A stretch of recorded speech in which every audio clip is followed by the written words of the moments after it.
안녕하세요. 오늘 중졸 검정고시 2018년도 2차 국어 문제 풀이 시작하겠습니다. 1번 다음 상황에 나타난 의사소통의 목적으로 가장 적절한 것은? 두 친구가 나와서 대화를 나누고 있는데요. 읽어볼게요. 안녕, 나는 김보람이라고 해. 우리 앞으로 친하게 지내면 좋겠어. 너의 이름은 뭐니? 안녕, 만나서 반가워. 내 이름은 박한결이야. 우리 친하게 지내자. 1번 명령, 2번 위로, 3번 초대, 4번 친교. 두 친구의 의사소통의 목적은 대화죠. 대화. 의사소통은 대화를 말합니다. 자, 지금 두 친구는 서로 친하게 지내기 위해, 친분을 나누기 위해 대화를 하고 있죠. 그래서 4번 친교입니다. 2번 다음은 텔레비전 광고의 대본이다. 이에 대한 이해로 적절하지 않은 것은? 장면 1, 회사 안에서. 남자, 어제 야근했어? 쉬어가면서 해. 나레이션. 피곤한 후배에게 커피 갖다 주는 시간 21초. 장면 2, 엘리베이터 앞에서. 여자, 잠깐만요. 나레이션. 유모차를 위해 엘리베이터 기다려주는 시간 9초. 장면 3, 버스 안에서. 여자, 잠시만요. 나레이션. 만원 버스 하차 벨 대신 눌러주는 시간 3초. 나레이션. 1분도 안 되는 시간이 많은 사람들의 하루를 행복하게 했습니다. 세상을 아름답게 하는 시간 1분이면 충분합니다. 자, 이것은 어떤 광고인지 이해가 되시죠? 자, 그렇다면 적절하지 않은 걸 찾을게요. 1번, 특정 상품을 판매하기 위해 제작되었다. 2번, 타인을 배려하는 마음을 갖자는 내용이다. 3번, 유사한 상황의 반복으로 의미를 강조했다. 4번, 주변에서 일어날 수 있는 일로 소재로 삼았다. 자, 잘못된 것은 1번, 특정 상품을 판매하기 위해 만들어지진 않았죠. 네. 자, 타인을 배려하자 이런 상황이죠. 그리고 주변에서 일어날 수 있는 일을 소재로 삼았습니다. 다음은 3번 문제. 보기에서 밑줄 친 단어들의 공통된 특징으로 적절한 것은? 1번, 그 둘은 비슷하다. 헌 운동화를 깨끗이 빨았다. 세 번째, 꽃밭에 온갖 꽃들이 피어 있다. 자, 여기서 그, 헌, 온갖. 자, 이것의 공통된 특징. 1번, 체언을 꾸며주는 역할을 한다. 2번, 용언을 꾸며주는 역할을 한다. 3번, 사람이나 사물의 움직임을 나타낸다. 4번, 사람이나 사물의 이름을 대신하여 나타낸다. 자, 이 글은 여기서 나오는 밑줄 그어져 있는 그, 헌, 온갖 이 단어들은 어떤 역할을 하는지 먼저 볼게요. 자, 그 둘은 누구를? 둘인데 어떤 둘이냐면 그 둘을 말하죠. 자, 어떤 운동화냐면 헌 운동화입니다. 자, 어떤 꽃이냐면 온갖 꽃이죠. 누구를 꾸며주냐면 그래서 주인공들을 꾸며주는 역할을 해요. 자, 그래서 주인공은 누구냐? 채연이라고 말을 합니다. 그래서 답은 1번이에요. 그 다음, 용언을 꾸며주는 역할을 합니다. 자, 여기서 용언은 어떤 거냐면 비슷하다, 빨았다, 피어있다. 이런 식의 역할을 용언이라고 말을 하는데요. 이 용언을 꾸며주는, 깨끗이 빨았다, 모모하게 비슷하다, 이런 식으로 서술형을 꾸며주는 역할을 하는 것은 2번은 부사라고 말을 합니다. 국어에도 품사가 있는데요. 그 품사에 대한 설명이 3번 문제예요.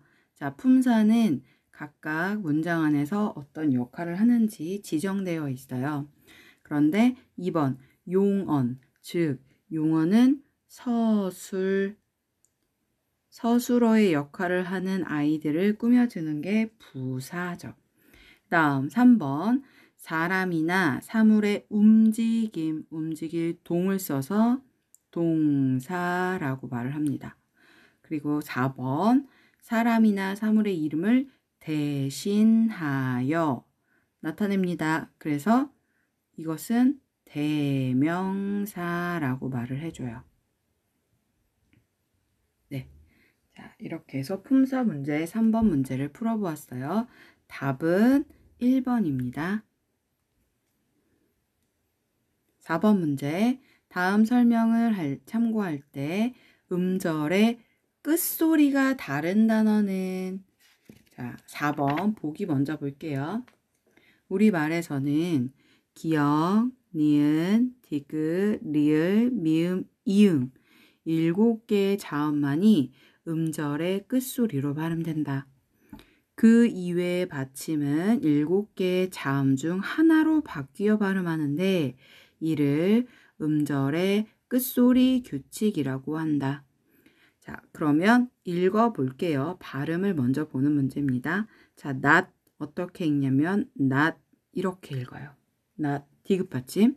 자, 읽을 때 소리는 기역 받침, 니은, 디귿, 리을, 미음, 비읍, 이응으로만 받침을 쓴대요. 자, 빛도 마찬가지로 읽을 때 빛 이렇게 읽죠. 소리 내서. 자, 숲은 어떤 받침일까요? 비읍 받침이겠죠. 숲 이렇게. 자, 옷은 오에다가 옷하고 이렇게 받침이 납니다. 자, 그래서 음절의 끝소리 한번 볼까요? 끝소리 즉 끝나는 받침이 뭐냐고 물어보는 거예요. 그러면 1, 2, 3, 4 중 다 디귿 받침으로 끝나는데 다르게 받침되는 건 3번이죠. 네, 3번은 비읍으로 끝나고 있습니다. 비읍. 보이시나요? 네. 자, 4번 답은 3번 숲입니다. 5번 밑줄 친 부분이 관용어로 쓰이지 않은 것은, 관용어라는 말은 어떤 두 개의 단어가 만났어요. 네, 2개 또는 2개 이상의 이렇게 뜻이 연결되는 단어들이 만났는데 얘네들이 온전히 쓰여진 단어 그대로 해석이 되는 게 아니라 새로운 뜻으로 만납니다. 새로운 해석이 되는 경우가 많죠. 그런 경우를 관용어라고 말을 하는데요. 보기에서 찾아볼게요. 1번 바깥에 나갔다 오면, 자, 손을 이랑 씻으렴이라고 연결을 하죠. 2개를 연결하듯이 손을 씻으렴. 자, 요거는 단어 그대로 손을 씻다. 이런 경우는 손을 씻다라는 뜻으로 문자 그대로 뜻이 해석이 되기 때문에 관용어적인 표현이 아닙니다. 2번 손자들이 재롱 부리는 모습이 눈에 밟히네. 진짜 사람 눈에 밟히네. 이게 아니죠. 뭐냐면 자꾸 떠오릅니다. 네, 자꾸 떠오른다. 그런데 떠오른다 라고 표현해도 되는데 어떻게 말했냐면 눈에 밟히네 라고 해서 다른 표현을 썼어요. 자, 이게 바로 관용어 표현이에요. 3번 문제도, 3번 보기도 볼게요. 문제 해결을 위해서 우리 모두 머리를 맞대자. 진짜 머리끼리 맞대자가 아니라 아이디어를 생각해보자. 함께 의논하자라고 바꿨을 수도 있는데 머리를 맞대자라고 두 단어와 단어가 만나가지고 새로운 뜻을 만들어냈죠. 본 글자 그대로 해석하는 게 아니라 새로운 의미로 해석을 할 수 있게 됐죠. 자, 3번도 관용어 표현 맞습니다. 4번 폭설로 승객 600여 명이 열차 안에서 발이 묶였다. 자, 발을 묶어 놓은 게 아니라 움직일 수 없다. 움직일 수 없는 표정. 이동할 수 없다. 그쵸? 이동할 수 없다. 자, 이동할 수 없다라는 뜻으로 썼죠. 그런데 발이 묶였다. 이렇게 말한 거죠. 자, 요것도 관용어 표현이 맞겠죠. 자, 그럼 관용어 표현이 아닌 것은 1번이네요. 문자 그대로 쓰인 것. 손을 씻다. 네, 5번은 1번입니다. 6번 밑줄 친 부분의 예로 적절하지 않은 것은, 자, 밑줄 친 부분이 뭔지 읽어볼게요.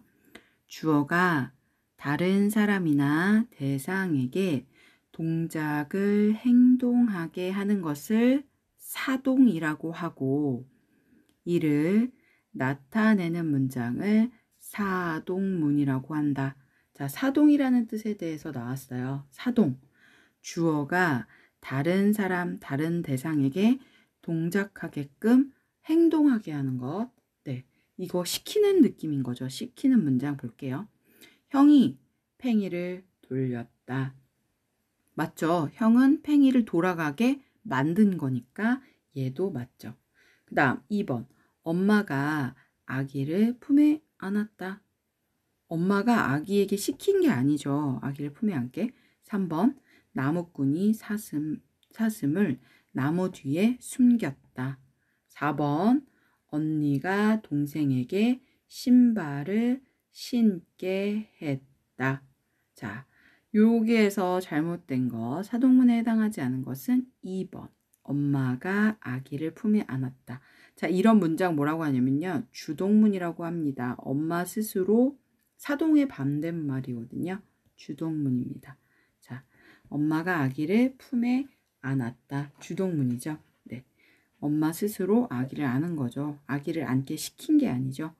형은 팽이를 돌렸고요. 돌리게 만들었고요. 형이 팽이를 돌아가게 만들었고, 나무꾼은 사슴을 나무 뒤에 숨겼다. 네. 그 다음 나무꾼이 사슴을 숨게 만들었죠. 그래서 사동문 맞고요. 언니가 동생에게 신발을 신게 했다. 자, 언니는 동생에게 신발을 신게 만들었죠. 행동하게 만들었죠. 자, 그리고 만약에 반대로 한번 써볼게요. 주동문으로 쓴다면요. 형이 팽이를 돌렸다. 팽이가 돌아갔다. 네, 팽이가 혼자 돌아가는 게 주동문이죠. 팽이가 돌고 있다. 또는 팽이가 돌다. 팽이 스스로 돌고 있는 게 지금 이게 주동문입니다. 자, 나무꾼이 사슴을 나무 뒤에 숨겼다. 사슴이 알아서 나무 뒤에 숨었다. 네, 이게 주동문이요. 나무 뒤에 숨었다. 이렇게 쓰면 주동문 반대겠죠. 사동문의 반대. 자, 언니가 동생에게 신발을 신게 했다. 이거는 동생이 신발을 혼자 신으면 주동문이 되겠죠. 동생이 신발을 신었다. 네, 이렇게 쓰게 되면 주동문으로 바뀌겠죠. 반대되는 문장까지 한번 써봤어요. 다음 7번 문제. 밑줄 친 부분의 예로 적절한 것은, 아는 문장은 홑 문장을 하나의 문장 성분으로 포함하는 전체 문장을 말한다. 자, 아는 문장이라고 정의를 내렸죠. 이것은 이것이다 라고 설명했어요. 자, 이것의 예를 한번 찾아보겠습니다. 1번, 우리는 집에 도착했다. 2번, 오빠는 운동을 아주 잘한다. 3번, 나는 친구가 오기를 기다렸다. 4번 그는 밥을 먹고 그녀는 빵을 먹는다. 아는 문장이라는 것은 하나의 문장이 전체 문장 안에 들어가 있는 것을 말합니다. 그러면 알맞은 거는 어떤 걸까요? 우리는 집에 도착했다. 이 중간에 안겨있는 문장이 없죠. 오빠는 운동을 아주 잘한다. 이것도 따로 안겨있는 문장이 없습니다. 나는 친구가 오기를 기다렸다. 친구는 오는 거죠. 친구가 온다. 나는 기다렸다. 이것을 한꺼번에 한 문장 안에 담았어요. 그래서 답이 3번입니다. 4번은 그는 밥을 먹고 연결된 문장이죠. 그녀는 빵을 먹는다. 네, 여기는 1번 문장과 2번 문장이 순서대로 연결이 되어 있어요. 자, 그래서 7번 아는 문장의 예는 3번입니다. 8번 다음에 사용된 설명 방식으로 적절한 것은 지문은 이것은 손가락 끝마디 안쪽에 있는 살갗의 무늬 또는 그것을 남긴 흔적이다. 자, 지문은 무엇이다 라고 얘기해 주고 있어요. 1번 정의, 2번 유추, 3번 비교, 4번 대조. 자, 이것을 설명하는 방법은 무엇일까요? 지문에 대해서 뜻을 말해주고 있죠. 이것은 무엇이다. 자, 이 설명 방법을 정의 내리다 라고 말을 합니다. 그래서 답이 1번 정의가 답이 되겠습니다. 자, 이것은 무엇이다. 이것은 무엇이다. 예를 들어서 민주주의는 무엇이다. 책상은 무엇이다. 네, 이것에 대해서 정의, 뜻을 말해주는 것, 그게 정의예요. 2번 유추. 유추는 쉬운 말로 추리하다, 생각해내는 거예요. 네, 정해지지 않은 결과를 중간까지 과정을 듣고 결과를 미리 짐작해 보는 것. 이게 유추입니다. 저희가 생각하는 것 중에 짐작. 네. 비교는 어떤 것의 공통점을 가지고 서로 이야기할 때 비교해보자 이렇게 말해요. 그럼 반대의 경우에는 대조라고 말합니다. 대조 같은 경우에는 둘의 차이점을 가지고 이야기할 때 대조라고 말을 해요. 그래서 8번의 지문에 대해서 이야기한 것은 1번 정의를 내린 내용이었습니다. 다음 9번 다음 진달래 블로그 컴퓨터에서 자기 사이트예요. 블로그는. 자, 진달래 블로그, 진달래가 운영하고 있고 진달래가 갖고 있는 블로그인데요. 거기에서 기억에 들어갈 제목으로 가장 적절한 것은 자, 제목을 아직 모르겠고요. 내용 한번 읽어보겠습니다. 장기자랑 시간에 친한 친구들과 노래를 불렀다. 노래에 맞추어 춤도 추었다. 우리 순서가 끝나자 친구들이 박수를 많이 쳐주어서 기분이 좋았다. 장기자랑했던 기념으로 친구들과 사진도 찍었다. 이번 장기자랑은 정말 좋은 추억이 될 것 같다. 한송이, 너희 정말 잘 부르더라. 최고였어.